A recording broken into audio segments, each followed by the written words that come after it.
All right. Hello and welcome to the Imagine Belonging Network podcast brought to you by Rhodes Perry Consulting. I'm your host, Rhodes Perry. On July 9th, in a statement on LinkedIn, the Society for Human Resource Management, many of us know this by SHRM, announced its decision to drop the E from DEI. SHRM is the world's largest HR association dedicated to creating better workplaces that work for all and positions itself as being the voice of all things work.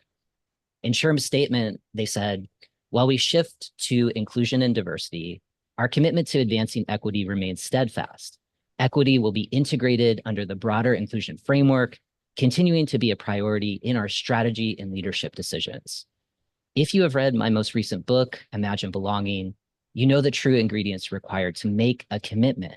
And one of those core ingredients is being able to declare out loud to what you are committed to. So using this logic, a commitment to equity can't be real if we're afraid to say it. When the announcement was first made, I immediately knew who I wanted to talk to, the person who wrote the best-selling book on the topic of equity, Minal Bopaiah. So Minal had a lot to share. And as she was offering her take, I thought to myself, why not turn this exchange into a podcast conversation, which is where we are today.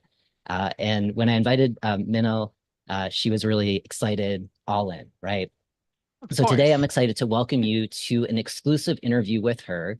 Minal is the founder of Brevity and Wit and the best-selling author of Equity.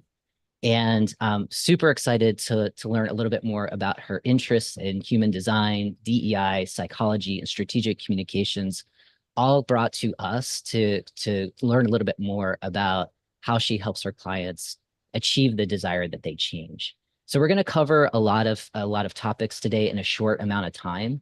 And I really want to invite those folks who are tuning in live through our live stream just to consider checking out our Belonging membership community, which is a space for us, for visionary people like you all, and those on their way to joining us to learn a little bit more about how we can put our values in community into action. And these values are belonging and community, commitment, collaboration, and joy. So definitely check that out if you're interested. It's belongingmembershipcommunity.com. And for now, Minal, welcome to the show. Welcome back. You've been here one time before. Really excited to have you here. Thank you, Rhodes. I love being in conversation with you. So this is just a treat for me as well.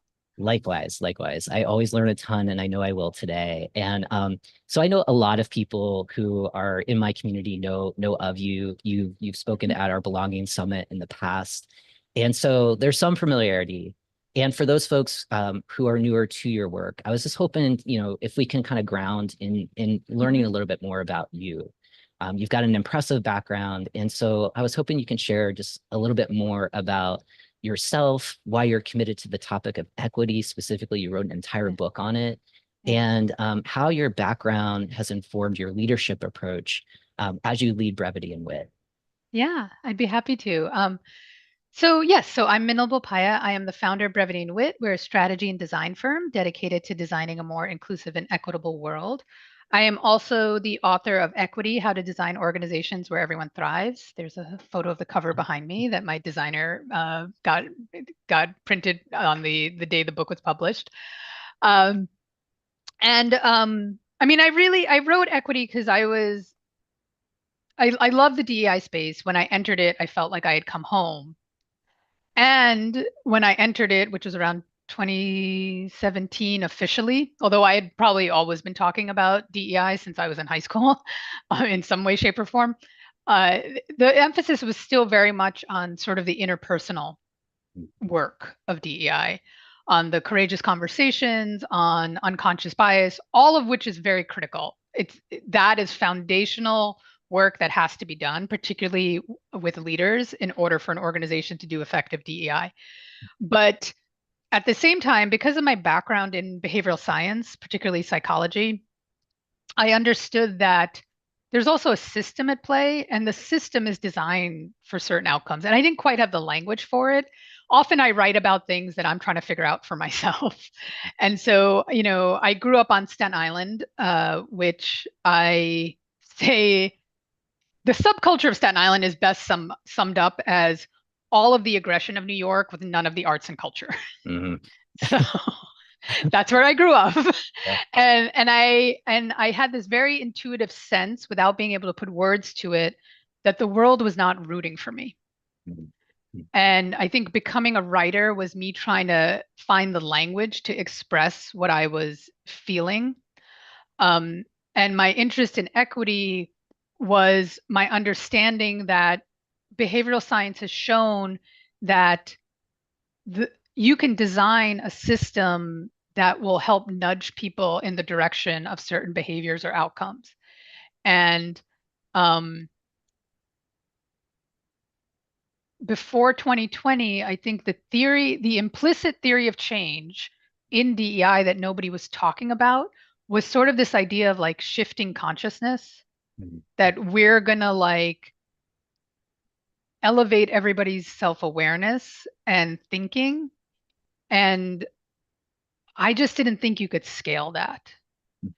Like, I think it's very important for leaders in an organization, people with power to redesign the system, to have an elevated level of emotional intelligence and self-awareness and understand power and systems and unconscious bias and be able to have difficult conversations. But I don't think that you can scale that across an organization in order for the culture to change. I think you then have to have those leaders redesign the system to encourage the behaviors you want to see across the organization. And so that's why I wrote the book, is because I was like, we were already calling it DEI, but I was like, nobody's talking about how equity is actually quite different from inclusion. And I have heard DEI practitioners explain it wrong. Like I heard somebody on a podcast once say equity is a feeling. Equity Mhm. doesn't care about your feelings. Yeah. Yeah. Like inclusion and belonging might, equity does not. Right. Totally. Right? And so we have to be able to be clear about that. And it's a much more, I think, rigorous system for change. It's much harder to work, but I think its impact can be much more sustainable and much broader once we work it. Yeah, yeah. Thank you for sharing a little bit more about that, and especially kind of like where you ended, just thinking about equity. Um, I always think of it like as systems and structures, and it's the elements within a workplace that really support, right? Like if you're focused on inclusive Mm, behaviors, right? You're kind of training up leaders around that, giving them the tools to kind of check in, like, are you doing these behaviors, or kind of the performance management aspect of things. Like it's a both and so we'll get into SHRM's decision in a bit. mm, I wanted to first kind of start out and, kind of build on what you're talking about with equity and the case for it, right? You're one of the leading experts on the topic. You wrote the book on it, right? In U.S. context, right? And so, from your perspective, why is equity? Just building off of some of the things that you've shared, kind of a uniting component within like the acronym of DEI. Like, how do mm. you see maybe this both and or more kind of approach, like in some of the frameworks that you introduce with clients that you work with, et cetera? Yeah.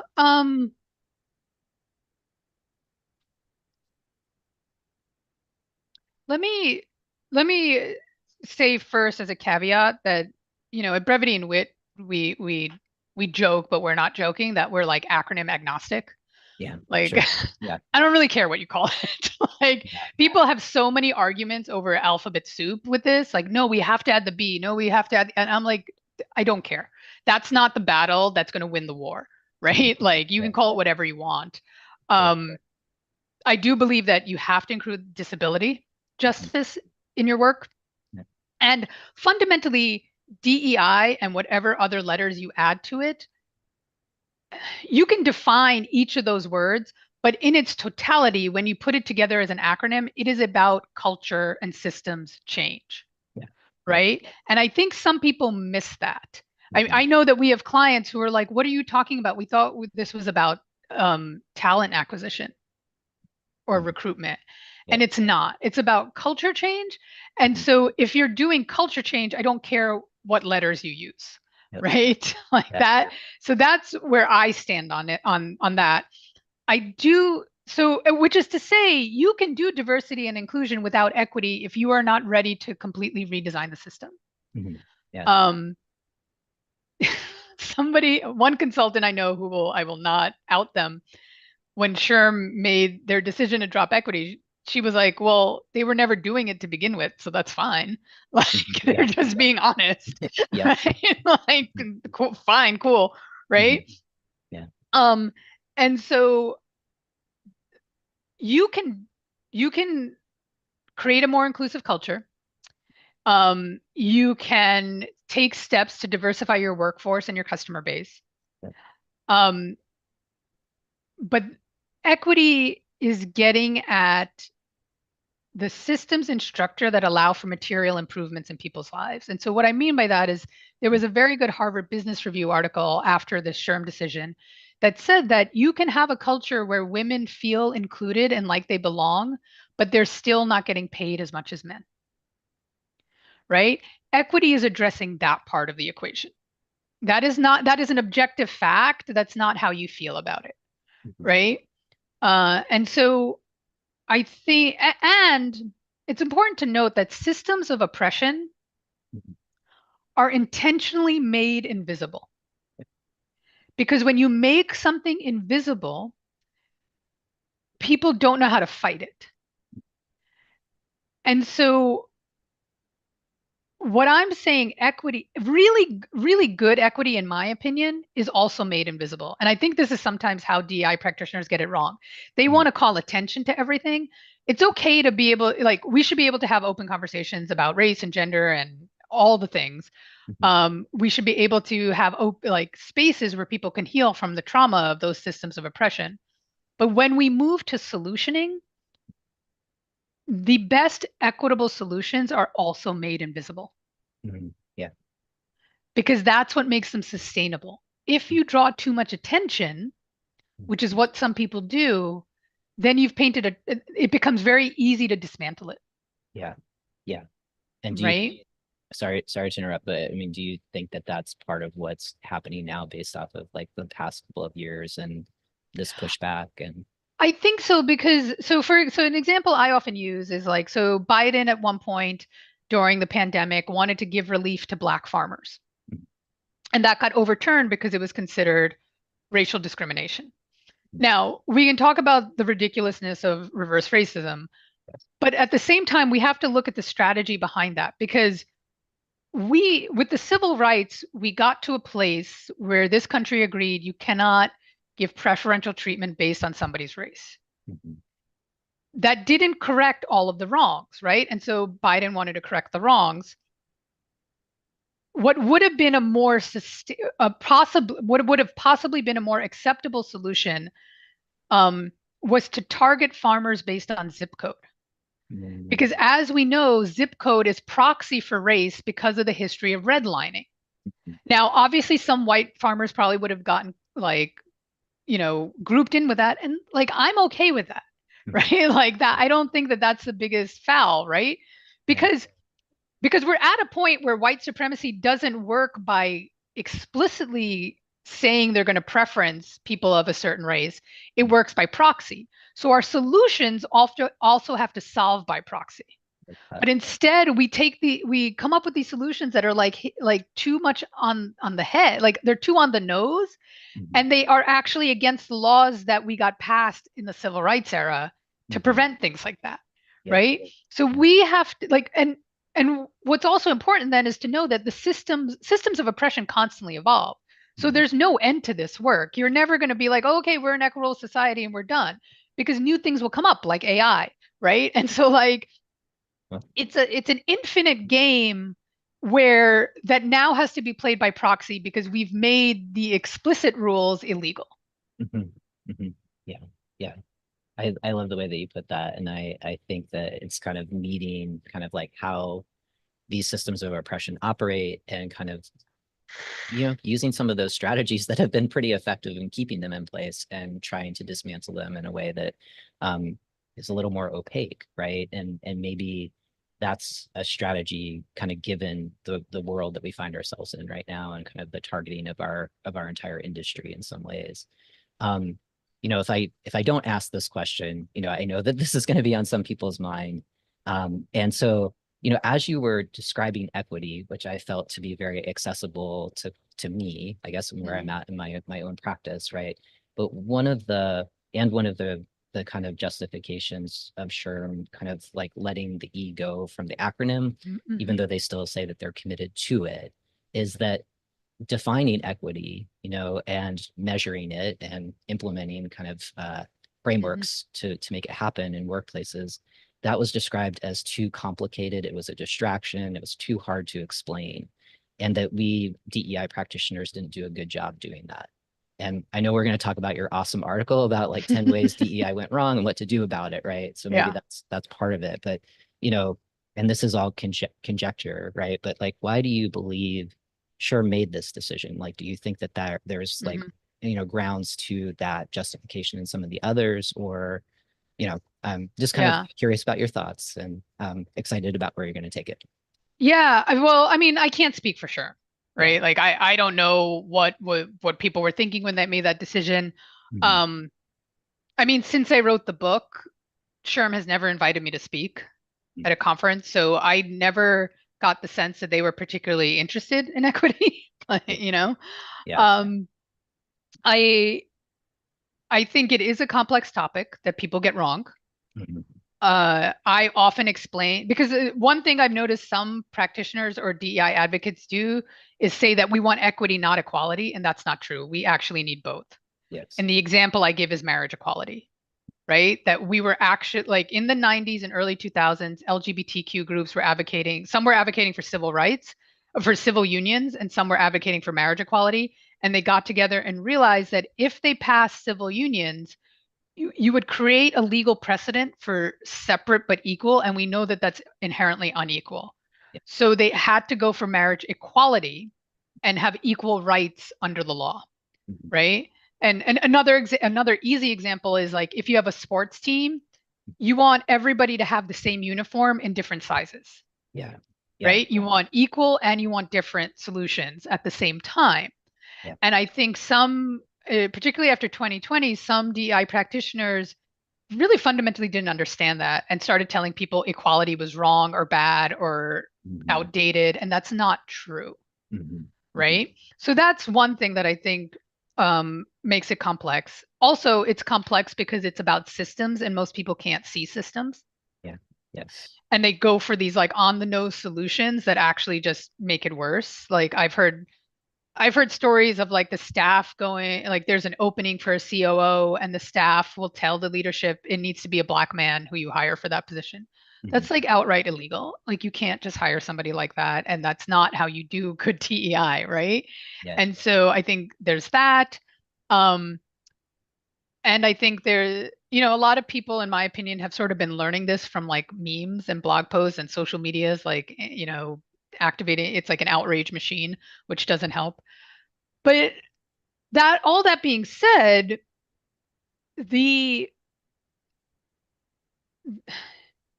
it's disappointing that SHRM didn't decide to say we're going to educate people on what equity is and how to do it well in corporate America, Yeah. right?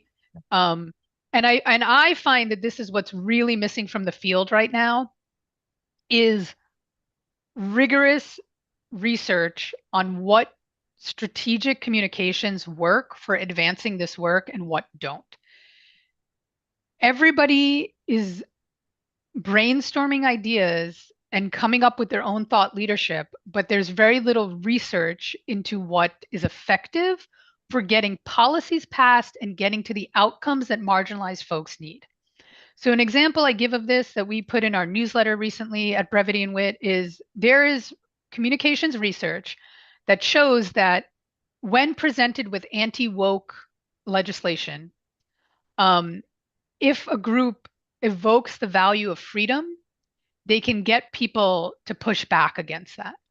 So if you want to create a message, getting people to push back on anti woke legislation, you should say, as Americans, we value freedom. That means the freedom to have open conversations about race and the freedom for people to live the way they are, right?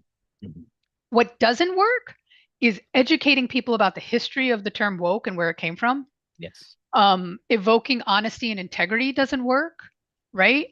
And so we need, as a field, like, and SHRM and any other body should be leading the field on like, okay, if we want to pass like equitable policies that get to outcomes that actually benefit people, how do we message it in an effective way? Yes. Not based on people's opinions, not even based on people's moral arguments. Like people will be like, why do I need to make the business case for doing the right thing by doing DEI? And I was like, listen, I agree with you that you shouldn't have to, but like, have you met a business that just does the right thing? Yeah. These things don't exist, right? And Yeah. so DEI practitioners have to understand that when it comes to communications, it is far more important to be effective than to be right. Yes. Yes. Your rightness doesn't get the policy passed. Mm. It Mm. doesn't get to the outcome we need, right? So we have to do, and so I think equity got a bad rap because people were doing it without that sort of rigorous research behind them on how to do it well.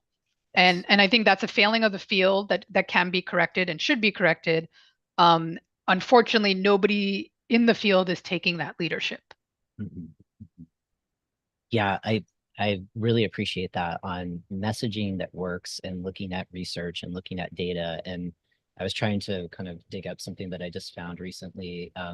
But it's, it's very specific for trans communities, but it's this idea, it's how to address the rapid, the pervasive misinformation of our communities. And one of the key things like within that guide, and I think there's so many things in that guide that just could benefit our field more broadly, is like dispelling of myths, right? And so kind of to your point, like educating people about what equity really is and the history of the term and how it's evolved Yeah. and like the the different illustrations of it, et cetera, et cetera.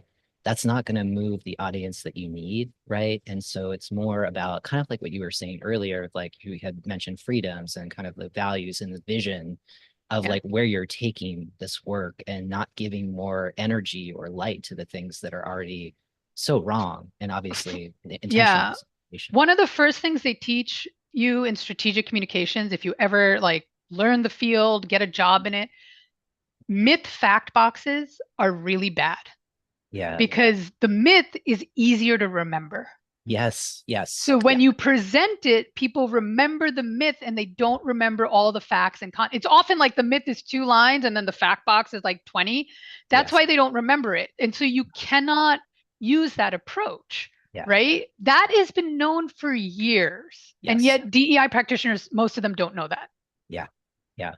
Yeah. And I think, I mean, the work that you all do as kind of a strategic communication firm amidst, amongst all of the other things that you offer, I mean, I think Yeah. that is such a gift to our field as just kind of reminders. Like, there's research out there. Like, let's strategically apply it and use it. And does that, I'm speaking for myself, does it hurt my heart that people don't get the moral argument and just want to Yeah. do it because it feels good? Yeah, it hurts my heart, but it's not effective, right? It's not going to move someone that doesn't see or experience the world in the same ways that I do.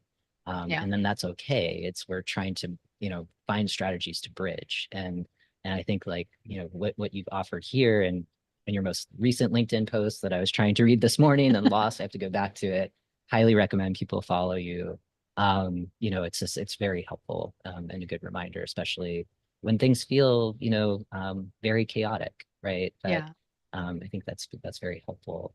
Um, one of the things I wanted to get into is like unintended consequences. So I'm in agreement with you. Like there are so many different acronyms that describe our work, and I see them in my own work as strategies that lead us to our North Star, as you were kind of saying, like culture change, like Mm-hmm. creating a felt sense of belonging for more of us, right?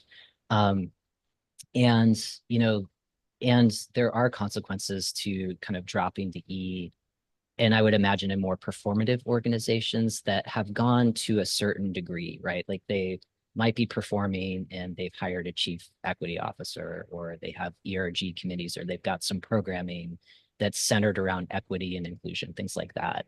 So, like, and I don't know if you're seeing this in your work or you're just not engaged with companies that are doing these kind of things, but as you're thinking about, this is a big statement on behalf of SHRM, and Yeah. I'm just curious, like unintended consequences that embolden, the bad actors, the performers of DEI, like how does that impact those of us in the field if we do hold a title, maybe working internally at a Yeah. company, like I'm a chief equity officer. Now SHRM has said that this is not so great. How does it impact positions or departments or even programs? And just kind of curious what you're seeing from your side. I'm imagining like me, a lot of us are calling you right now. Like, what do you think about this? And what do we do? So yeah. Yeah. Yeah. I mean, so we actually do a lot of work with public media. Mhm. That's probably the industry, and they're like SHRM is not on their radar. Yeah. Okay. Like, Yeah. um, so there's that. I think the people who are working with the Fortune 500, I think SHRM is more on their radar. Mhm. Um, I'll also say, actually, brevity and wit, we will not do org-wide DEI without access to the CEO or most senior executive in an organization. And we work with like small and medium-sized companies. We don't do that kind of work with the Fortune 500. It's too large. We're too small a firm to manage it. Yeah. Um, I'll do keynotes to educate them, but I won't do the actual work. And so SHRM is for HR professionals. If you have the ear of the CEO on equity, it doesn't matter what SHRM is saying Mhm. on some level, Right. right?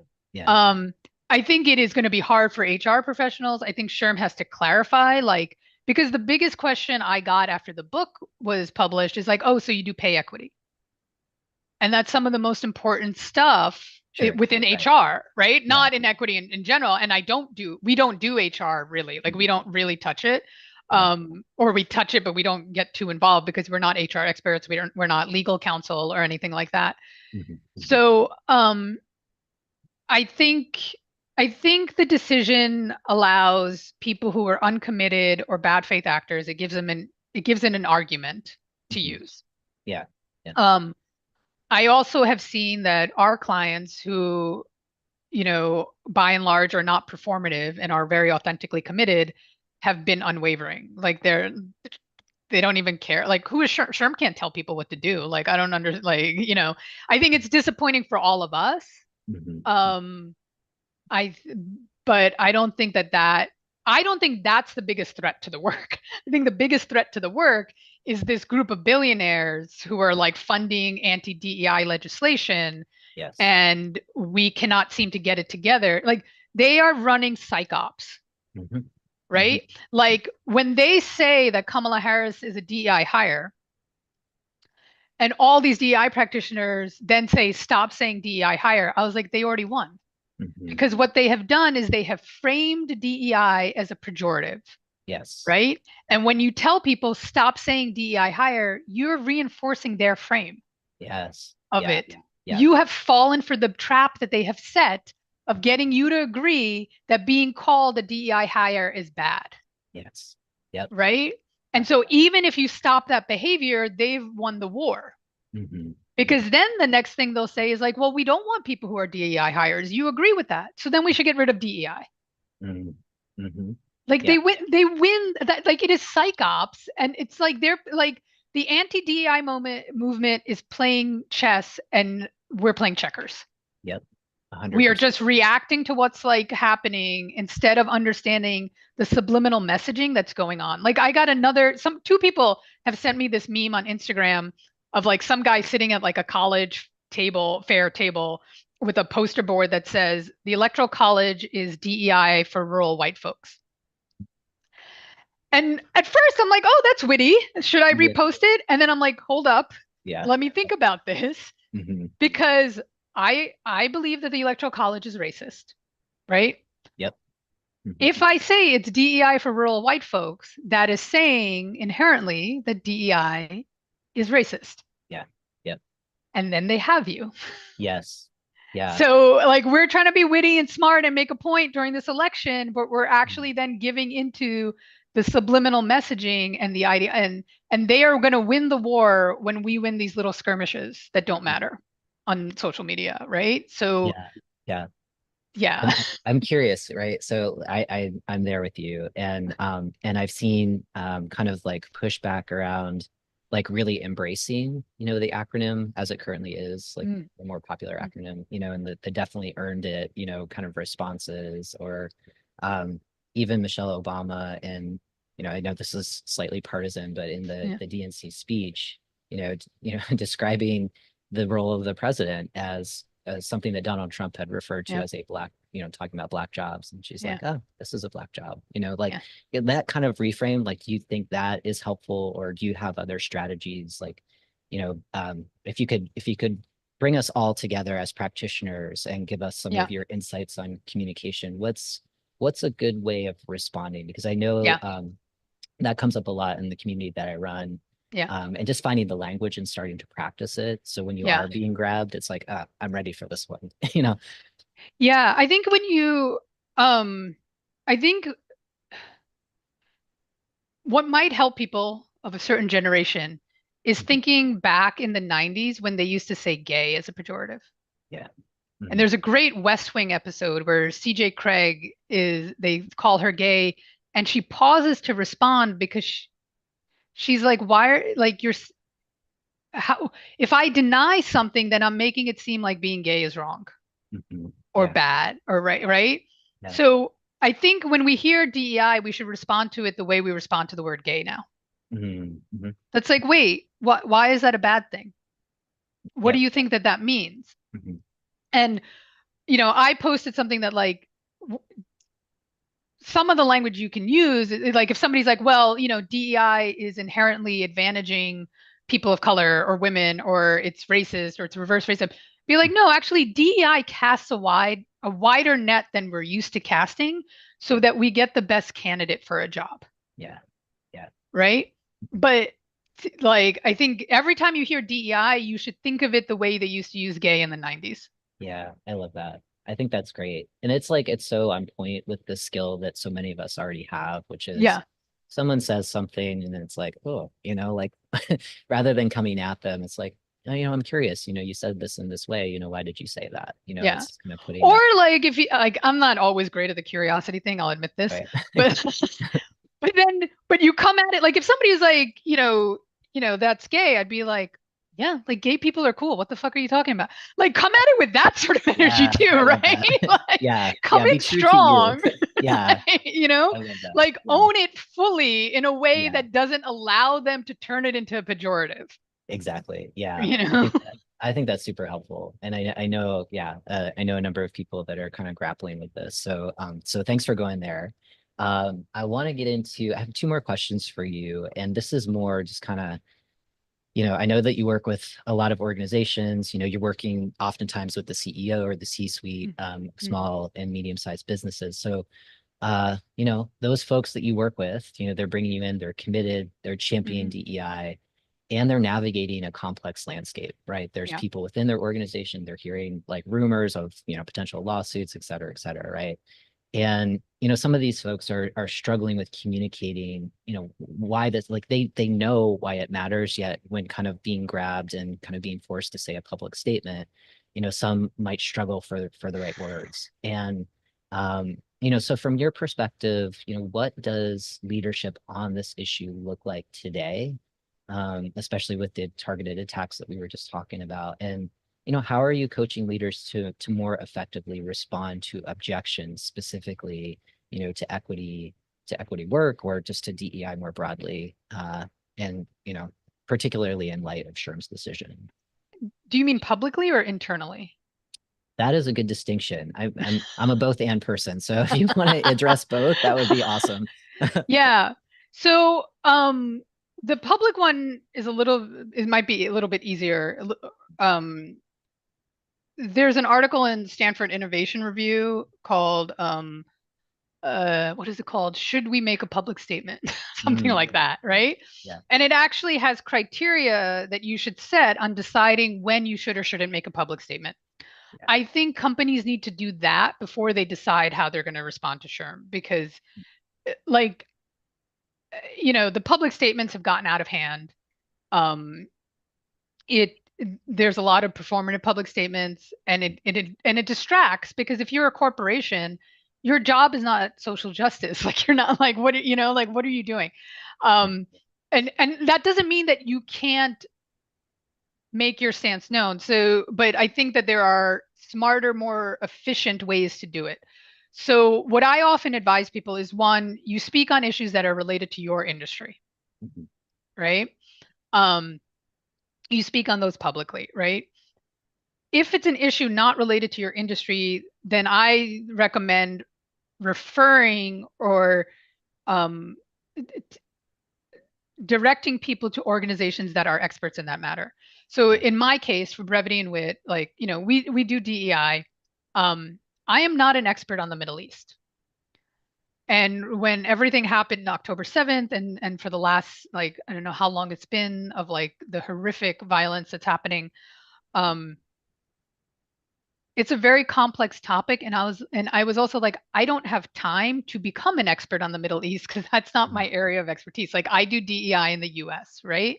And one of the things I am working on as a South Asian is learning more about caste discrimination, which is also a millennia old conflict, Yeah. right? Yeah. So I then would refer to Doctors Without Borders Mhm. because I interned there in their New York office, and I know that they are very thoughtful about evoking their shared values of neutrality and bearing witness, right? Yeah. Not taking sides in a conflict, but speaking out about injustices, Mhm. right? And so I think that is a more effective way for organizations to move forward is to who has your trust and who has the public trust on this topic Mhm. and referring people to that because there are people who are working on these issues all the time and we should defer to people who have more expertise and authority in my opinion. Yeah. Not every we can't all be experts and authorities on all the things. Yeah. Can't like we just can't, right? Right. So we have to have a more strategic game. Now, internally around equity, so putting aside, I know I mentioned Gaza and that can probably trigger people, so I'm not talking about Gaza now. I'm talking about equity. Yeah. Um, I, you know, if you're having pushback in your organization, um, you have to look at it. In my opinion, I often advise them to look at it. Basically, DEI is culture change. It's a change management process. When you go through change management, you'll have early adopters, you'll have middle adopters, you'll have late adopters, and then you will have people who just will not get on board, Mhm. right? You as the leader get to set the strategy and the direction of the company, and you need to own that. I think sometimes when people are trying to be inclusive, they are disingenuous about how much power they have. They like to say, like, oh no, we're all empowered. That's not true in an organization that has a hierarchy. The Yeah. staff are not going to vote out the CEO. So you need to own your power and say, I am choosing to use my power in this way. I'm choosing to use my power in an ethical manner that creates more opportunity for more people. That is the direction I'm taking the company. I can have conversations about it, but I'm not going to change my mind about doing that, right? We can talk about how to do it, but I'm not going to like keep hashing why because this is a business imperative in order for our brand to be culturally relevant, in order for us to innovate, in order for everybody here to have an equal chance of having a good life. Like that's it, right? So then when people are talking about that are coming against it, you have to separate out good faith actors and bad faith actors.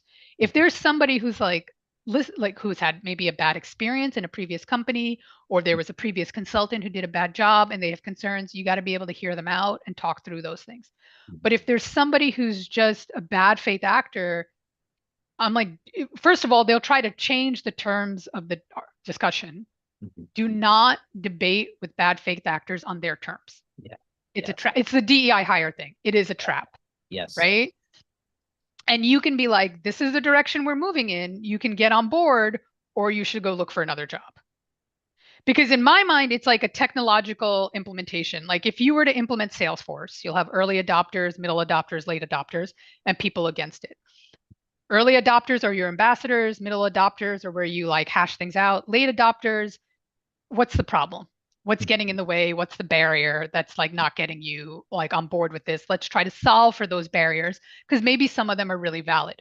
The Mhm. people who are not getting on board, like, listen, this is what we're doing. You are no longer qualified for this job if you can't engage in this. And if they go and hack Salesforce, Mhm. you fire them on the spot. Mhm. So if Mhm. somebody goes and hacks your DEI effort, you fire them on the spot, Mhm. Mhm. right? That is extreme. I don't think many people have the guts to do that, but like that's not most of them are just like, I don't like this, and you need to be able to have that conversation. But Yeah. if people are sabotaging your work as a CEO, you do not allow that to continue. Right. So I think the internal stuff is a little bit more context dependent on like what is the type of pushback you're getting. Mhm. But I think you should treat it like implementing technology in a company. Mhm. Mhm. Yeah. Yeah. I really appreciate like the change management models and kind of, yeah, I've seen it as the 20-60-20 principle, right? And those Yeah. 60% are either kind of like, I mean, the 20% on the front end are like the champions, the early adopters, and the majority of folks are just kind of in that 60%. And Hmm. you added some more distinction of kind of like middle adopters to late adopters. And I always view like that last 20%, like no matter what the changes or what kind of like the shift in culture or the desire for that, it's just resistance, no matter what it is. It could be IT, it could be Hmm. DEI related Yeah. strategies, right? And it's just like, how as a leader do you address that group? Yeah. And I have found like, just kind of like aligning, like alignment is so key. And especially like in nonprofits, I feel like it's the easiest in theory, where it's like you have a vision, you have a mission, you have values, like embed this work into that. And then, this is what we're about, so when you Hmm. sign up, when you're recruiting, people are clear about what that is. So I really like the way that you approach that. Um, so last question for you, if you're ready for it, Yeah. which is the one I like, which is just kind of like, I think like transformation starts with imagination. We have to give ourselves some permission to think about something that's different than current conditions. Yeah. And so I'm kind of curious for you, because the show is about imagining belonging, um, just kind of peering into the future and taking a moment for yourself, imagining that future of work and Hmm. considering the role, that you as a leader in this field, that you're playing and that your company is playing to shape it. Hmm. Talk to us about that vision, and I like kind of full sensory, so like what are you seeing or hearing? And and how do you hope that Hmm. all of the work, all the leadership that you're doing around equity contributes to that vision? Yeah.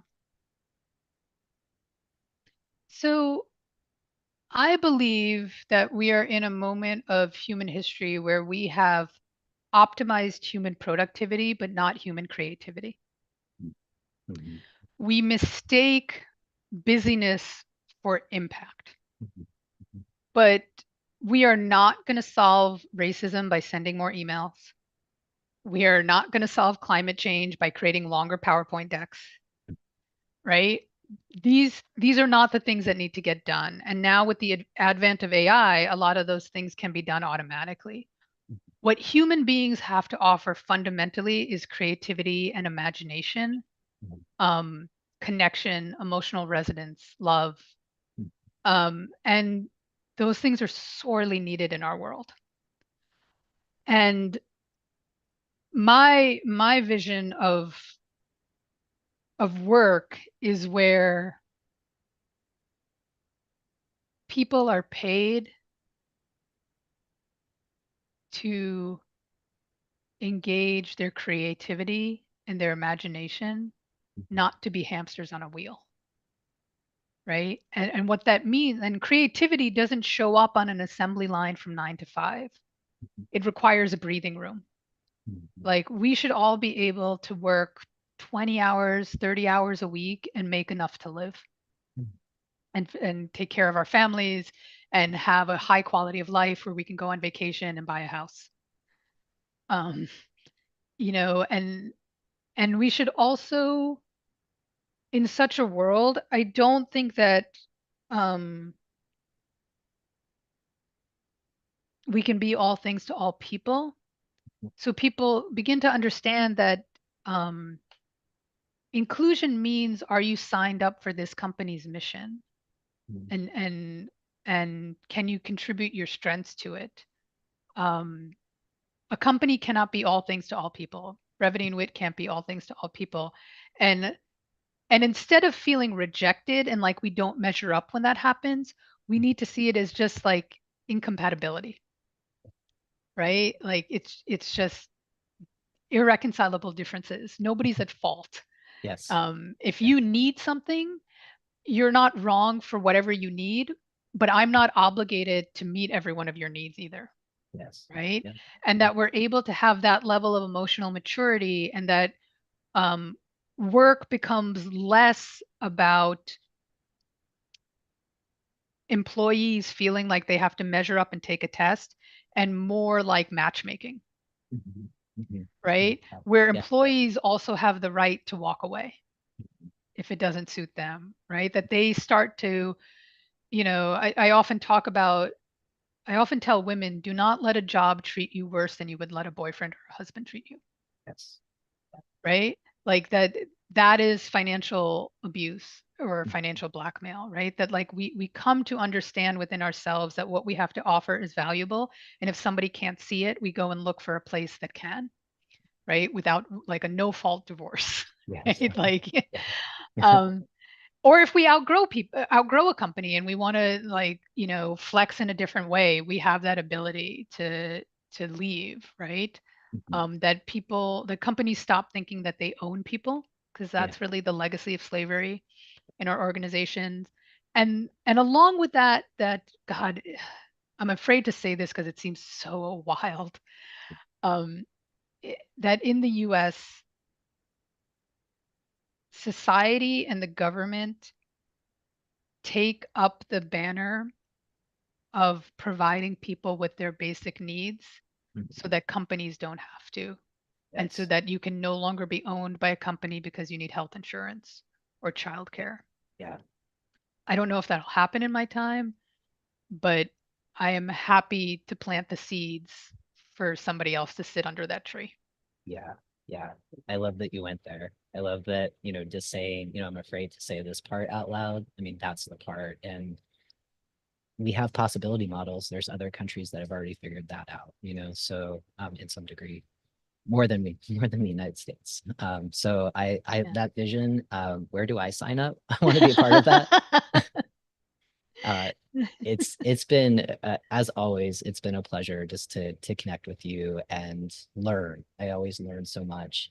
So thanks for making the time to be here and to go, to have a conversation that might be harder, right? Because we want SHRM to be aligned with our field and and there's conversation to have around what statement they've recently put out. So I appreciate you for going there and having that conversation. And for other folks that are watching, the live stream, thank you so much. We're about to go into a private conversation.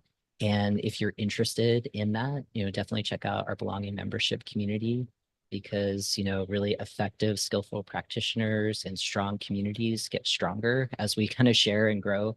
Just in this conversation, I feel a little bit stronger going back out into the field. So thank you so much. And we'll see you in a couple of weeks for our next show. Thanks, Rhodes.